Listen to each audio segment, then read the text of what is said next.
Bienvenidos a Vilán. Bienvenidos a Vilan Podcast. El día de hoy hablaremos sobre la transición industrial de 4.0 a 5.0. Nuestro invitado del día de hoy es Gustavo Santana, matemático con amplia experiencia en ciberseguridad y desarrollo de modelos matemáticos en sistemas administrativos y tecnológicos. Su investigación abarca muchas disciplinas relacionadas y ha publicado más de 120 artículos de investigación. Los antecedentes de Gustavo son tan multidimensionales como las visiones que él ayuda a crear. Es profesor invitado a instituciones como el Tecnológico de Monterrey, UTLAB Jenkins Graduate Schools, el Instituto Tecnológico Autónomo de México, ITAM, Instituto Politécnico Nacional, IPN, Sinvestab, entre otras. Actualmente es mi profesor en la materia de emprendimiento. Gustavo, ¿cómo está? Bien, muy buenos días, Juan Pablo. Muchísimas gracias por esta invitación y la oportunidad de participar en esta iniciativa. Y bueno, elegimos hoy quizás uno de los temas interesantes del momento que tienen que ver con todo este movimiento que se ha querido acuñar con el nombre de la transformación digital. Entonces, Claro. hablaremos hoy de la transformación digital y de las avenidas que presenta la transformación digital. Muchas gracias por la invitación y gracias a tu público por eh, querer escuchar algo sobre esto. No, gracias a usted, profe, por estar aquí. Gustavo me ha ayudado en muchas cosas de Vilam. Ahí vamos mejorándolo y poco a poco planeando la siguiente temporada, de hecho, del podcast para que estén atentos. Le haré varias preguntas a Gustavo para que nos cuente sobre la transición industrial de 4.0 a 5.0. Gustavo nos dirá 3 acciones eco-friendly que realiza en su vida diaria y terminaremos con nuestra trivia. Gustavo, ¿qué es la industria 4.0? Excelente pregunta. Bien, tenemos que arrancar con algunos elementos importantes. Lo primero es cuándo se mencionó este término y qué era lo que se perseguía cuando se mencionó este término. Durante la Feria de Hannover de 2011, el gobierno alemán hizo mención a un concepto, ¿no? Se dice, se le atribuye al gobierno alemán el haber introducido el concepto de industria 4.0. Y lo habló o lo relacionó con que fuera el cuarto escalón en la revolución industrial. Básicamente tratando de hacer alguna especie de analogía en lo que debería considerarse la evolución de lo que hemos vivido desde 1780 con la denominada revolución industrial. En la Claro. década de los 70, los futuristas como Alvin Toffler y otros personajes quisieron introducir conceptos alternativos a la revolución industrial y hablaron de la famosa tercera ola, que no era otra cosa sino que hablar ahora de lo que ellos llamaban la revolución de la información o la revolución del conocimiento, etcétera. Esto, por supuesto, desde una perspectiva, yo le llamaría más sociotécnica. Pero el concepto de industria 4.0 es un concepto que Okay. persigue hablar de la mejora de las tecnologías, tanto de las telecomunicaciones como de la información, la informática y los sistemas informáticos, etcétera, los sistemas computacionales, con, específica, con específico foco en lo que denominamos los sistemas industriales y los sistemas de manufactura. ¿Okay? Claro. Industria 4.0 es un concepto de alto nivel de automatización. Pero, y entonces, ¿qué ha sido la automatización? Como lo vamos a exhibir luego en las cronologías que se han querido crear después de que se introdujo este término, en los últimos 10 años, ya vamos para los 10 años de haber acuñado este término, se ha hablado de que la automatización corresponde a algo así como el concepto de industria 3.0. Y algunos dicen que la 3.0 plus, o en algunos libros la han querido llamar 3.5, ¿no? O sea, han querido trabajar un modelo de versionamientos de este concepto de industria, tuvo que ver entonces con el paso entre la automatización y la globalización de algunas empresas, cosa que es un hecho que hoy en día vivimos. Ahora, ¿cuál es la realidad que vivimos en la actualidad? La realidad que hemos vivido en los últimos, y la introducción de este término habilitó en los últimos 10 años a hablar de distintas cosas. Y han aparecido una gran cantidad de elementos que es lo que me interesa que podamos discutir y que podamos discernir en materia del concepto que involucra 4.0 o industria 4.0 y ahora su natural evolución, industria 5.0. ¿Cuándo llegaremos a esa industria 5.0? Algunos insisten en que puede ocurrir durante esta década, otros dicen que tendríamos que esperar todavía esta década y que inclusive los impactos que ha introducido la coyuntura sociosanitaria del COVID durante el año 2020 tendrán alguna repercusión en la entrada en vigor de alguna de estas ideas. Pero vamos a ir poco a poco y vamos a ir marcando un poquito más Ok. algunos elementos. Ahora, industria 4.0, alto nivel de automatización, uso de tecnologías en la nube, el concepto de cloud computing. O sea, fíjense, vamos a empezar a hablar de habilitadores tecnológicos. ¿Okay? La industria 4.0 es un concepto que lo que busca es hablar de logremos que los negocios, logremos que las industrias apropien de la mejor manera las tecnologías de la información y que esto convierta a estos sectores en sectores más productivos. Estamos hablando de las industrias, con lo cual estamos hablando de la industria manufacturera, el complejo agroindustrial, la industria de productos y servicios, o sea, todos los sistemas, energía, sistema financiero, sistemas de salud, etcétera. Y no ha sido menor la introducción de este término porque ha provocado una, yo le llamaría efervescencia, es el término más bonito, en materia de querer ponerle versiones ahora a muchas cosas, ¿no? Entonces, ejemplo, tú lo mencionaste, mi especialidad es ciberseguridad. En la ciberseguridad, por ejemplo, que llegamos a estos sistemas precisamente porque hay que ofrecer una característica importante, que tiene que ser el concepto de seguridad y privacidad, ¿ok? Ya estamos hablando de ciberseguridad 1.0, ciberseguridad 2.0, ciberseguridad 3.0, etcétera. Es decir, Industria Ok. 4.0 ha representado un momento interesante, un acrónimo que ha servido para que muchos sectores se empiecen a preocupar por decir, necesitamos vernos como una versión evolutiva, como un proceso de mejora continua que nos permite apropiar ideas de otras disciplinas y con ello generar un modelo de innovación distinto, que se ha conocido con el nombre de innovación general. Uh-huh. Y que Ok. involucra muchos elementos. Industria 4.0 entonces acuña cuatro grandes conceptos principales.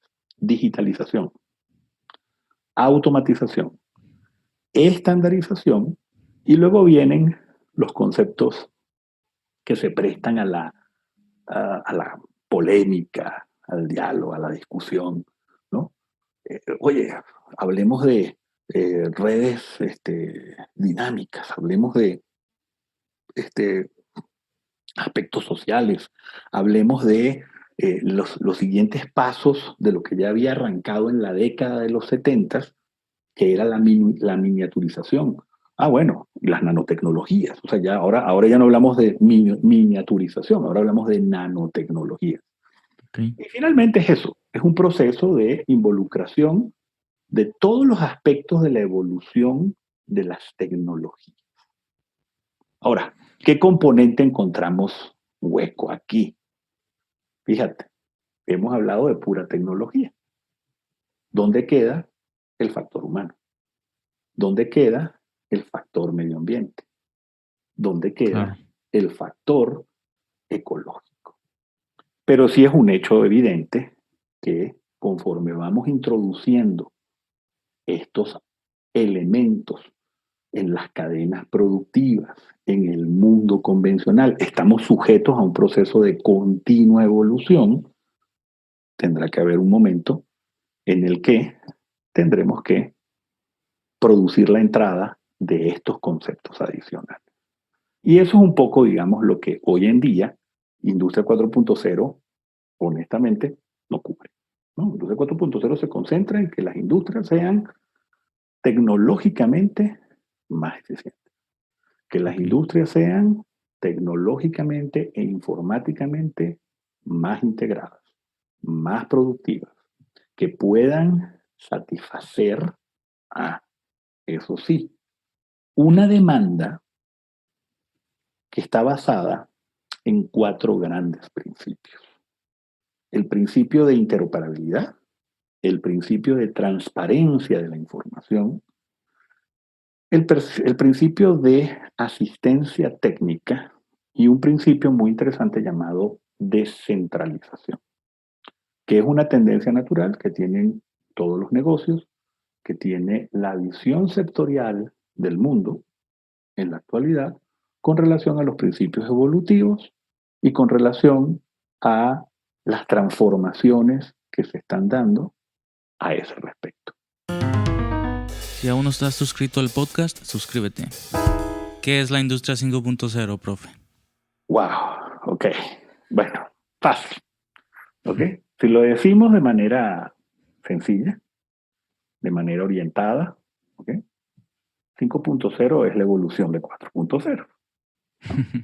A ver, fíjate, ¿no? O sea, es la mejor, ese es el que yo llamo siempre el truco este, de la expresión, ¿no? Para decir, mira, vamos a hablar de este concepto, ¿no? O sea, vamos a decir que se llama, que es un principio evolutivo. Ahora, realmente, ¿cómo está previsto en la línea? Bueno, primero, hay varias discusiones de cuándo deberá entrar en vigor y si realmente hoy 4.0 se encuentra en la cúspide o no.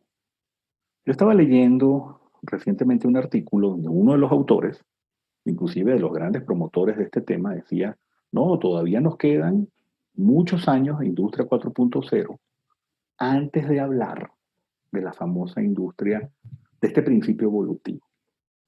¿Quiénes introdujeron este concepto? Se dice que en algunos casos han sido, digamos, la escuela de eh, futuristas, ¿no? O sea, las personas que les gusta decir, hablemos del futuro. Pero ese ha sido, inclusive desde el punto de vista sistémico, eh, algo que en mi experiencia personal me ha gustado cultivar, ¿no? A mí siempre me gusta pensar, Juan Pablo, ¿cuál va a ser la industria que vamos a tener en México, en Latinoamérica, en el mundo, en el 2030? ¿No? Las tendencias apuntan a un concepto que por lo pronto se ha dicho que se llame personalización. ¿Ok? Entonces, la quinta revolución industrial va a ser, o la industria 5.0, va a ser la personalización. ¿Cuándo entrará en vigor? Déjame hacerte un pequeño recorrido histórico antes de que empecemos a explicar otro detalle. Si Industria 1.0 fue el inicio de la revolución industrial, e históricamente la revolución industrial la asociamos con las máquinas de vapor, la locomotora y todo este tipo de cosas de 1780. Uh-huh.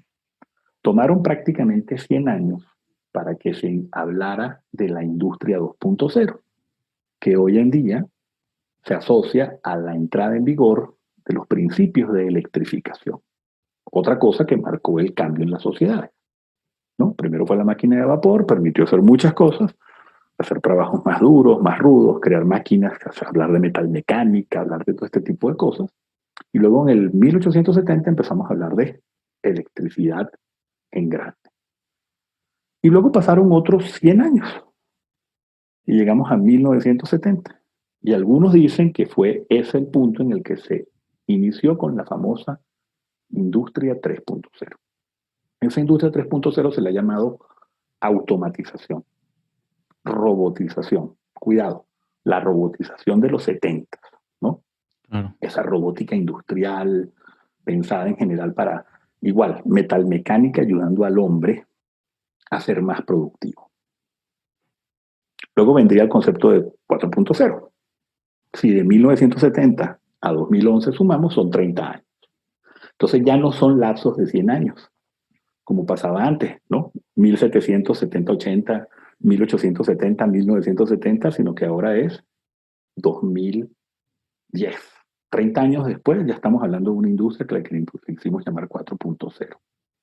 Si creemos en ese proceso tan rápido, entonces efectivamente, seguramente en el 2030 deberíamos estar hablando de la industria 5.0. Y a esa industria se le ha dicho la industria de la personalización. ¿Se enfocará en qué? Ok. La corriente tecnológica, que es la primera involucrada, porque tiene que permitir la evolución de 4.0, dice, será una mayor cooperación entre las máquinas y el hombre. ¿Ok? Ok. Que la inteligencia humana, ahora vamos a empezar a agregarle atributos, porque así es como está definida. ¿Ok?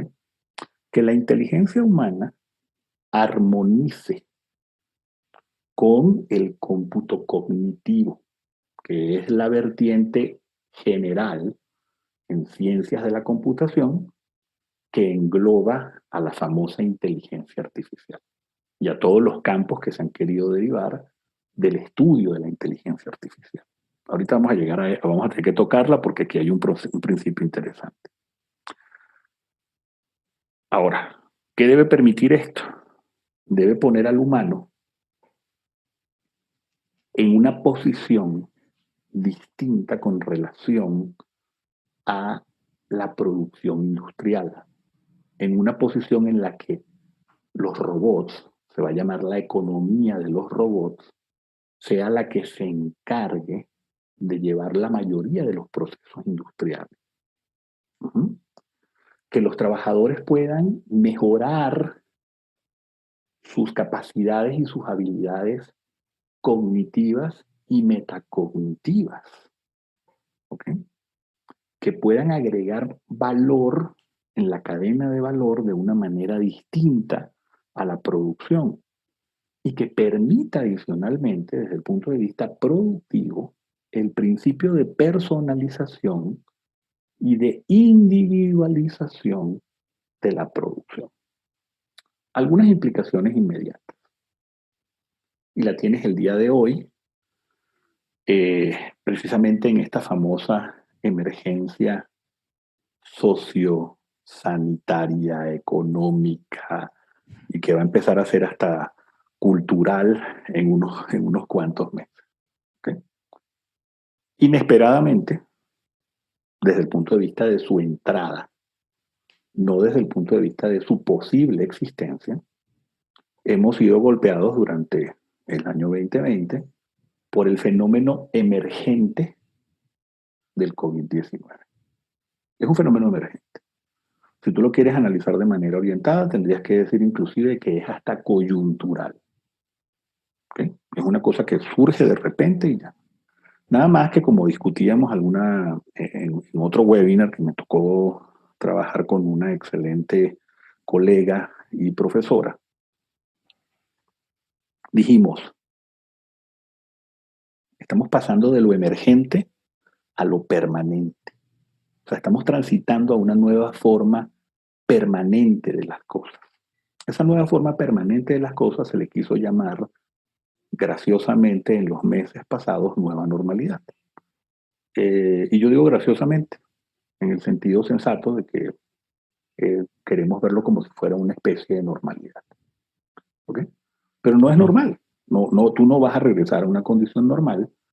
Pero una de las cosas que sí estamos esperando del desarrollo de la medicina molecular y del desarrollo de introducir elementos como la inteligencia artificial, elementos como la síntesis artificial de productos, etcétera, las cadenas de manufacturas sobre la base de aspectos de síntesis biológicos o biomédicos, es que pudiéramos empezar a producir lo que llamaríamos, y ese es el futuro que se ve, yo no te puedo decir si en el 2030 o en el 2040, pero seguramente moviéndonos hacia la mitad de este siglo en el que ya nos encontramos, seguramente ocurrirá, en el que existe esa famosa vacuna individualizada de Juan Pablo. Entonces yo te tomo una muestra, la introduzco en una máquina con todos los atributos bonitos de todo este proceso de industria 5.0, ¿ves? Y entonces ella dice, mira, el perfil inmunológico, el perfil genético de Juan Pablo permite que le podamos suministrar este tipo de dosis, este tipo de medicamentos, y esto le va a permitir generar inmunidad o respuesta inmune o resistencia a esta enfermedad, esta afectación, este tema, etc. No se queda, el COVID es simplemente un habilitador. ¿Ok? Y por eso te digo que para mí el COVID es una coyuntura. Maravillosamente una coyuntura interesante que abre oportunidades a muchas cosas, que produce muchos cambios también fuertes, no menores, que inclusive se ha dicho que puede llegar a detener la línea evolutiva o la velocidad evolutiva que llevábamos con este concepto de 5.0. Ahora, ¿qué va a ser Industria 5.0? Entonces te doy este periplo porque entonces es el hombre cooperando con las máquinas. Ok, antiguo sueño de la cibernética, antiguo sueño de la aviónica, antiguo sueño de la telemática y de todas estas disciplinas que se crearon en la década de los 30, 40 y 60 y que dieron origen a la famosa inteligencia artificial. Pero entonces viene un detalle interesante. ¿Qué es lo que estás buscando? ¿Qué beneficios estás buscando para los negocios con la introducción de estos conceptos? Amplificar lo que hoy en día tú esperas que se alcancen con la famosa industria 4.0. Por eso te decía que 5.0 es después de 4.0. Entonces es eficiencia, agilidad, innovación, experiencia del cliente, reducción de costos y generación de beneficios. Porque evidentemente está planteado desde la perspectiva económica, desde la perspectiva de negocios, y entonces tenemos que hablar de la creación otra vez de valor, ¿no? De los modelos de generación de valor, que es en donde se tienen que concentrar la mayoría de los modelos de negocio. Pero debemos tomar atención entonces en los 4 aspectos que hoy en día se han visto que no han sido debidamente atacados con la industria 4.0 desde su introducción, que son los enfoques de gestión, o sea, cómo debo hacer evolucionar a los negocios. Ya no es el mismo negocio. Ya no es el mismo negocio que produce pañales, pero tengo que seguir produciendo pañales, porque los niños van a seguir naciendo y van a seguir requiriendo pañales. Pero tengo una industria de pañales que tiene que ser entonces más dinámica, más ágil, más flexible. Imagínate que pudieras producir la cantidad exacta de pañales que está necesitando un país, una región, un mercado, ¿ok?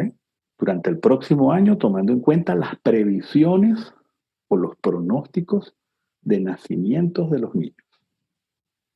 Y por tanto, ser o producir un impacto menor en materia de sobreproducción. Y por lo tanto, si la cadena de producción de estos famosos pañales es contaminante, reducir la contaminación.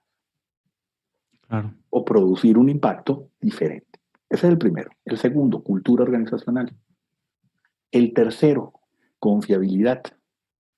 Y el cuarto, y muy esperado por Vilán, sustentabilidad. Claro. Ecológicamente amigable. Industria 5.0 tiene que permitir que los robots, que la economía de los robots sea ecológicamente amigable, sea sustentable. Ahora, debemos cuidar un detalle. Si nosotros, y aquí te voy a hacer una reflexión ético-estética, nosotros los humanos adquirimos conciencia del medio ambiente cuando nos percatamos que realmente estamos produciendo un daño importante a él, pero porque empezamos a vivir las consecuencias de ese daño. Claro. Antes no lo hacemos. Si tú le vas a traducir la responsabilidad productiva a una máquina, la máquina lo que quiere es producir. No quiere ponerse a pensar como un humano si esa producción es buena o es mala para la ecología. Entonces, aquí es donde se ha planteado un tema no menor, que incluye dilemas éticos, que es, debemos introducir en las consideraciones de este modelo amplificado de tecnologías de la información, de tecnologías de las comunicaciones, de productividad, de gestión, de cultura, el concepto de sustentabilidad también en los dispositivos. Porque estamos hablando de una economía. Industria 5.0 es un principio muy, vamos a llamarlo, pensado en el mundo de cómo hacer que las decisiones del cliente para obtener sus mejores productos y servicios realmente estén alineadas con las necesidades de las empresas. Es decir, producir más, ser más innovadores. Pero eso puede, y hay muchas innovaciones que a veces no toman en cuenta el impacto que están teniendo sobre su medio ambiente. Claro. La tendencia natural de las industrias, y se va a ver incrementada, por supuesto, como resultado del tema COVID, va a ser reducción de costos, producir más con mejor calidad y menos costos. Incrementar la disponibilidad de bienes, la disponibilidad de servicios. Hasta ahora, la mayoría de las economías han respondido, podríamos decir, o la respuesta ha sido suficientemente buena en la mayoría de los casos para decir, a pesar de que existe una situación excepcional, las economías admiten seguir trabajando a menos en modo de emergencia. Pero sí se están produciendo afectaciones en los modelos de negocio. Y esas afectaciones en los modelos de negocio son las que nos pueden llevar a alguna situación curiosa desde el punto de vista de los perfiles éticos y de los perfiles estéticos alrededor. Ahora, con relación a la industria 5.0, te puedo decir una cosa, la estamos escribiendo. Estamos escribiendo hoy lo que queremos que sea el modelo de cadenas de suministro de tiempo real de los próximos 10 años, productividad industrial de los próximos 10 años, que evidentemente ocurra una colaboración entre los sistemas inteligentes y el ser humano de una manera mucho más ágil, mucho más articulada. Y entonces aquí te metes con temas de inteligencia aumentada, te metes con, así se le llama, te metes con temas de robótica 3.0, que ya es una robótica basada en conceptos no solamente de la automatización del proceso, sino de que el robot adquiera, cuidado con la palabra, voy a usar la palabra polémica, adquiera cierta responsabilidad o conciencia de qué es lo que está haciendo. Entonces pueda tomar ese momento interesante en el que te diga, a ver, para producir estos pañales, esta cadena totalmente robotizada de producción de pañales, toma la decisión, alguien la va a tener que tomar, de preferencia por lo pronto un humano, donde vamos a buscar tener una cadena de suministros de los productos donde estamos confirmando que la huella ecológica de producción de esas materias primas fue reducida o tuvo un impacto diferencial en la huella de carbono o ha tenido una producción preliminar también asociada a principios de sustentabilidad. Oiga, profe, y por ejemplo, esta Greta Thunberg es muy criticada porque la gente dice que no da una solución exacta al problema de la crisis climática. Pero ella dice que no quiere dar esta solución porque lo que se tiene que cambiar es todo el sistema económico e industrial del mundo. Dando soluciones pequeñas no se va a lograr nada. ¿Usted cree que esta transición industrial sea esa solución que se está buscando? Lo importante, yo te diría, buscando, me estás haciendo la pregunta que a mí me gusta de polémica, ¿no? Eh, y voy a ser totalmente eh, diáfano, por lo menos contigo, en esta parte eh, de si las soluciones que, o sea, si lo que plantea un personaje como Greta Thunberg debe ser eh, seguido o no. Yo creo siempre que una voz de alerta, una voz de alarma, de que algo puede estar empezando a ocurrir y que pueda llegar a generar alguna situación contingente o más complicada, siempre debe ser escuchada. Efectivamente, como lo mencionas, el problema está en que esa voz de alarma se limite simplemente a decir, está ocurriendo esto y tienen que darse una serie de cambios. Claro. Eh, Muy fácil. ¿Cuáles han sido las fórmulas de cambio en general? Los seres humanos hemos aprendido a tener dos tipos de cambios, graduales o radicales. Algunos te van a decir, vámonos por los cambios radicales. Vamos a impulsar una serie de cambios radicales en la economía, en las finanzas, en el mundo productivo. Vamos a provocar alguna especie de acción, digamos, ¿no?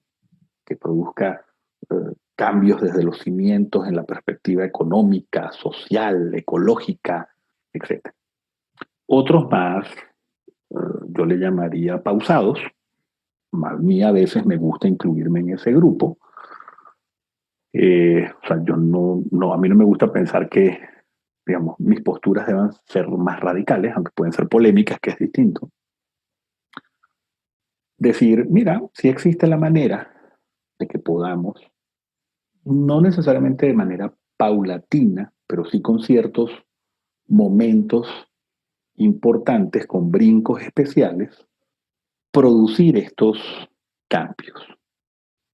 Para hacer eso, y qué bueno que me lo preguntas, me di a la tarea de decir, bueno, ¿y cuáles podrían ser las problemáticas que tradicionalmente asociamos a este tipo de posturas, ¿no? De que estamos produciendo un daño malo, perverso a la ecología, que estamos afectando nuestro medio ambiente y que el medio ambiente necesitaba un respiro, ¿no? Entonces, inclusive ya hay esta gente de la cual difiero absolutamente, haciendo eh, conclusiones, digamos, catastrofistas acerca de por qué está ocurriendo precisamente esta emergencia sociosanitaria, porque era parte del proceso que estaba involucrado. No lo veo así. Pero fíjate qué es lo que pasa. Lo que pasa es que en nuestro afán de desarrollarnos, en nuestro afán de innovar, en nuestro afán de producir cambios, y claro, Industria 4.0 ha querido dar esa respuesta. Industria 5.0 tendrá que continuarla. Y yo voy a ser un poquito más duro. Después de Industria 5.0, ¿qué crees que tendría que surgir?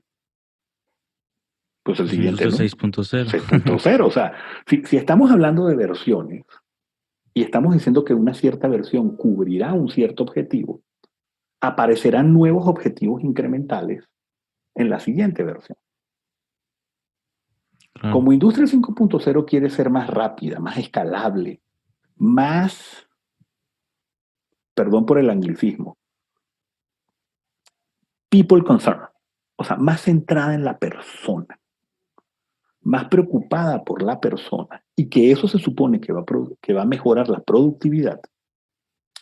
Cada vez que tú quieres producir más, rápido, más cantidad, en forma más eficiente, con elementos que te permitan mejorar la cadena de suministros, etcétera, produces cuatro tipos de, le llamo yo, desperdicios. El desperdicio físico, los physical waste, ¿ok? El desperdicio urbano, vivimos en la realidad del urbanismo y en la tendencia del urbanismo, ¿ok? En donde, por supuesto, en los próximos 20 años también va a pasar una cosa muy importante. La gente no va a regresar al campo. La gente se va a dedicar a hacer crecer más a las ciudades. Esperemos que más armoniosamente, porque también hay ciudades que de repente empiezan a crecer de manera desordenada y que empiezan a perder el orden de crecimiento. Y hay, digamos, ciudades en el mundo que son clarísimo ejemplo de haber provocado esa situación.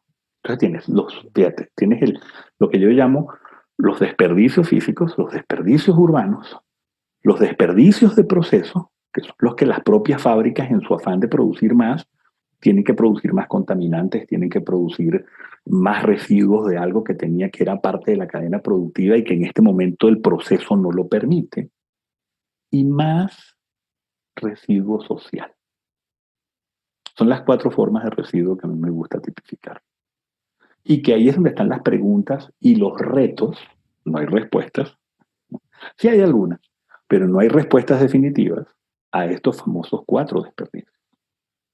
Y entonces lo que tenemos que hacer es crear programas que permitan la prevención, ¿ok?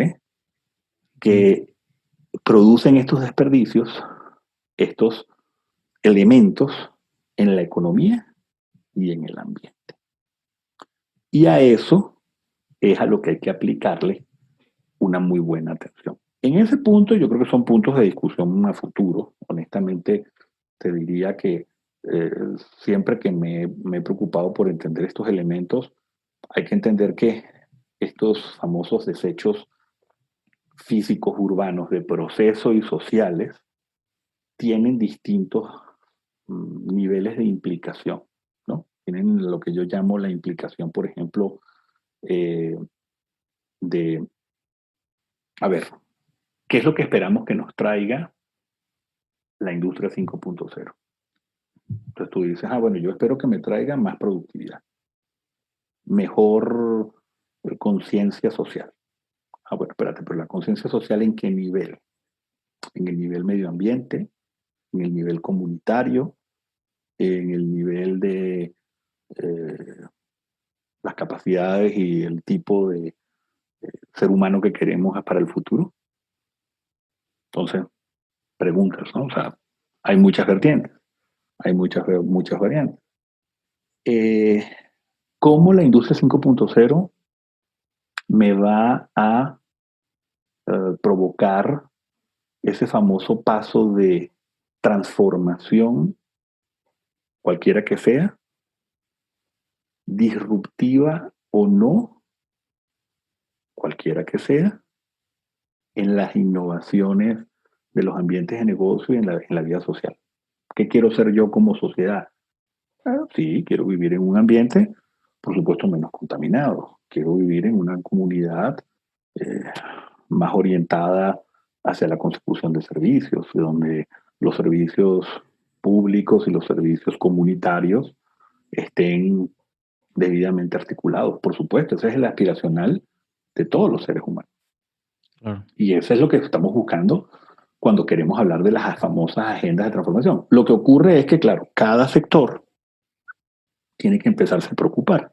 Y entonces, así como tú ves a las personas preocupadas por cambio climático, que no es menor, el problema es que si queremos mantener en algunas economías el crecimiento económico, se tiene que hacer esa famosa negociación con el costo que representa la introducción de una agenda de cambio climático.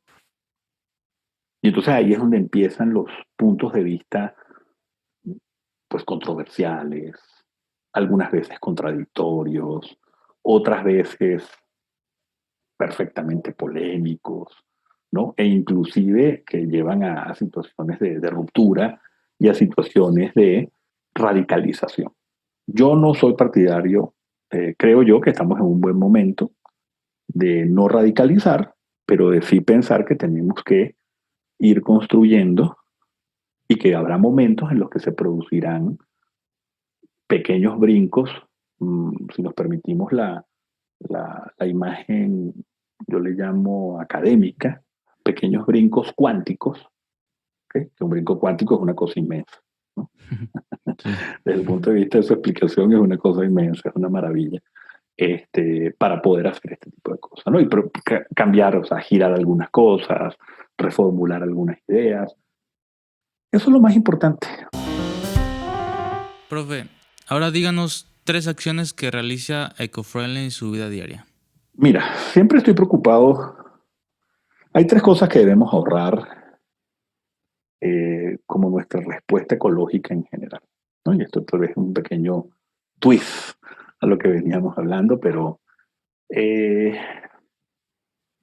desde hace muchos años, por supuesto, soy un permanente preocupado del ahorro de agua, sobre todo porque el agua es uno de los temas de la agenda ecológica más importantes que tenemos. Las reservas de agua potable del mundo son muy particulares.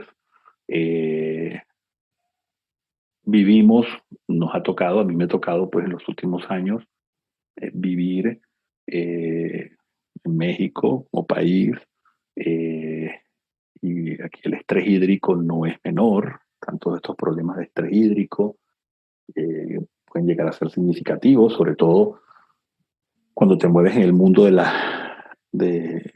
urbanización, ¿no? Donde todavía se vuelve más radical, más fuerte la necesidad. Entonces, el ahorro de aguas y el reuso y tratamiento de agua ha sido siempre, y el aprovechamiento de aguas ha sido uno de mis temas. ¿Okay? Okay, Separación de desechos, por supuesto. ¿Okay? claro. El famoso concepto de la basura es un tesoro desde hace muchísimos años. ¿Okay? Claro. Muchísimos años. En casa, por costumbre, separamos los desechos orgánicos de los inorgánicos, inclusive reclasificamos los inorgánicos de acuerdo a sus características. No porque hayamos descubierto en ellos un negocio, ni queramos volverlo un negocio, simplemente por responsabilidad, lo cual me lleva a producir, por supuesto, en algunos casos, eh, y durante un tiempo he jugado con esas ideas, producir mis propias compostas, mis propios procesos, o sea, mis propios elementos compostables, ¿no? A partir de los desechos que tengo, ¿no? Y ser cuidadosos y vigilantes de, pues, los consumos energéticos en nuestra responsabilidad diaria, ¿no? Eh, Optimizar el uso del vehículo, en la medida que te lo permite los desplazamientos en una megalópolis como la Ciudad de México. Claro. Evidentemente, los últimos meses de pandemia pues, han sido ilustradores en cuanto a la necesidad o no, mm, yo le llamaría diaria, del uso de los autotransportes, pero finalmente siempre se necesitan, ¿no? Y es una realidad. Pero te podría decir que yo lo resumiría en esos temas, ¿no? Agua, por supuesto, separación de desechos, por supuesto, y pues, mis iniciativas, digamos, más limitadas de producirme yo ciertos productos a partir inclusive de mis propios insumos, ¿no? Okay. El famoso cuento de que sí, uno siempre desea tener una huerta, eh, su huerta urbana, ¿no? El problema que tenemos Claro. siempre con ciudades, con megalópolis, es el manejo de la polución en la megalópolis, ese tipo de cosas que sí tiene un impacto importante, ¿no? Entonces, Claro. ahí sí ya me restringo un poco más, entonces me oriento un poco más al tema de los ahorros, digamos, en, en el uso de combustibles, ese tipo de cosas. Es momento de nuestra trivia, profe. Van a ser 3 preguntas random, una fácil, una más o menos y una muy difícil. ¿Está listo? Caray. Primera pregunta. Mencione una empresa que produzca carros eléctricos. Volvo va a empezar a probar. Volvo. Su promesa es producir solamente autos eléctricos. Ok, no sabía. Pues ahorita ya muchísimas. Tesla, BMW, Ah, bueno, Mercedes, no, tiene. Toyota. Todas las empresas han optado por el auto eléctrico. Claro. Lo que ocurre es lo siguiente: necesitas que las baterías Tengo un larga sean duración y no te produzcan tanto daño. O sea, ambiental. la producción de la batería es la que produce El daño el ambiental. daño ambiental. Claro. Entonces tú De dices, hecho, bueno, tengo que compensar entre la batería de este auto y el consumo de no sé. energéticos y el costo de los energéticos. Lo que sí es un hecho es que con O sea, a futuro deberíamos, por supuesto, eliminar el uso de fósiles. En, en una época estuve animado a utilizar auto eléctrico. Cuando hice el recálculo, eh, tenía que amplificar. Ah, de hecho, esa no te la mencioné. Yo cogenero mi propia energía eléctrica en la casa, ¿no? Con energía solar, Ok. eso sí. Este, pero efectivamente, cuando quise calcular si valía la pena incorporar en la casa, tenía que amplificar la capacidad de generación que tengo instalada y la capacidad no era menor. Sí, Era no. casi como casi duplicarla. Entonces el costo-beneficio que producía la compra de la unidad eh, eléctrica, digamos el auto, más la amplificación de la capacidad de carga en la casa, sigue siendo como que un trade-off económico. Ahí es donde están Sí, la mayoría de los retos de esta parte, ¿no? claro. Sí, es una inversión grande. Sí. Bueno, no tan grande, pero tienes que cuidar, pues tienes que Claro, sí. valorarla. Va, segunda pregunta. ¿Quién fue el fundador o el creador del universo Marvel? Ay, caray. Ahí ya me reprobaste en diversión porque es Stan Lee, ¿no? Sí, sí, justo Stanley. Stan Muy Lee, bien, ¿no? profe. Sí. No estaba Y no, tan y no, complicado, pero... no, pero es que no soy, yo debo ser perversamente transparente con eso. No soy fan del universo Marvel. La sé verdad que yo existen, tampoco, pero... sé que existen unos personajes que además le gustan a todos los niños y de los que hemos Claro. visto películas un montón, ¿no? Pero hasta ahí. Pero bueno, ya Stan Lee, si mal no recuerdo, ¿no? Sí, muy famoso. Acaba Sí, de fallecer hace sí, poco, de hecho. falleció, de hecho. ¿Mm? Y última pregunta, muy complicada. ¿Quién es el actual primer ministro de Nueva Zelanda? Que de hecho acaba de volver a ganar. Sí, las noticias han salido, es una señora muy interesante. No estoy al corriente de su nombre. Eh, digamos, te mentiría si te digo que tengo el nombre entre el grupo de este, nombres del día, ¿no? O sea, de los Ok. nombres de los líderes globales que debería manejarlo con toda la propiedad, sobre todo porque ellos se han convertido en el famoso caso, digamos, de control El epidémico COVID, sí. del COVID. Inclusive salió, es bastante dinámica, salió haciendo un promocional de sus eh, logros de gobierno en 90 segundos. Eso también estuvo muy interesante. Ese me tocó verlo, pero no recuerdo, no sé si es Calix, no, Calixta no es, No, no me acuerdo el nombre. La verdad, pero es sí es, ¿ah? Jacinda Ardern. Jacinta. No es Calixta, ya la estaba matando. No, está bien. Y bueno, agradezco mucho a Gustavo por acompañarnos en esta edición de Villain Podcast y por compartirnos sus conocimientos tan valiosos. Gracias por la invitación. Si me permites una invitación, interésense por los problemas de las perspectivas de prevención de producción de desechos en este concepto del upcycling industrial, ¿ok? No es menor. Por supuesto, por el tema de las perspectivas de futuro y las perspectivas y cómo tenemos que orientar estas perspectivas con esta idea de centrados en el ser humano. Claro. Si nos centramos en el ser humano, vamos a poder responder no en las ambiciones del ser humano, sino en las necesidades de vida del ser humano en términos de armonía y de equilibrio. Yo creo que tendríamos, ¿no?, una composición muy fuerte. Y ese es el humano del futuro. El humano del futuro tiene que pensar en economía, en ecología y en su mundo social. Y luego tendrá el mundo productivo que lo estará nutriendo y que lo estará achacando hacia atrás. La verdad, muchísimas gracias por tu tiempo. Muchísimas gracias por este espacio y pues estamos a la orden para lo que necesiten, preguntas, etcétera. Siempre hay muchos temas de los cuales hablar. Gracias por la invitación nuevamente. Gracias a usted, profe. Gracias por acompañarnos en este podcast, esperamos que les haya gustado y ya saben, cualquier duda, sugerencia, comentario o petición, o si tienes algún proyecto o conocimiento valioso que quieras compartir con nosotros, escríbenos a nuestro correo electrónico o búscanos en redes sociales como Bilam Community. Ya también tenemos página web, nos puedes encontrar como bilamcommunity.org. En los comentarios les dejamos toda la información de contacto. Mi nombre es Juan Pablo Gutiérrez y gracias por escuchar el podcast de... Hasta la próxima.